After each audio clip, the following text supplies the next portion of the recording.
ဘဝရဲ့အေဂျင်စီဆိုတာကိုယ်တိုင်ရှာပြီးထုစိတ်ရခြင်းပါနေ့စဉ်ကြုံတွေ့ရတဲ့ဘဝရဲ့သင်ခန်းစာတွေကပုံစံမျိုးစုံပါပဲလက်ခံတင်တာကိုလက်ခံပြီးဖယ်ရှားတင်တာကိုဖယ်ရှားလိုက်ခြင်းကမိမိအတွက်ရောမိမိပတ်ဝန်းကျင်အတွက်ရောအစိတ်အတောက်ကင်းစေပါလိမ့်မယ်တခါတလေပြဿနာတွေကကိုကရှာဖွေလိုက်တာမဟုတ်ပဲကိုကိုလာပြီးထိတွေ့တဲ့အခါ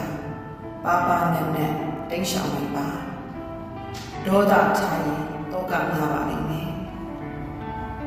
စစ်မှန်သောအေးချမ်းရာဆိုတာမိမိတို့ရဲ့နှလုံးသားထဲမှာရှိပါတယ်နှလုံးသားရဲ့အတန်ကိုနားဆွပါနှလုံးသားရဲ့ဉာဏ်ကိုခံစားပါနှလုံးသားချင်းဆက်သွယ်ပါနှလုံးသားချင်းသိနာမယ်လို့ဖြစ်ကောင်းမှုတဲ့ရဲ့မှာနေထိုင်လိုက်ပါမေတ္တာတရားဟာကိုယ်ရောစိတ်ပါအေးချမ်းစေပါလိမ့်မယ်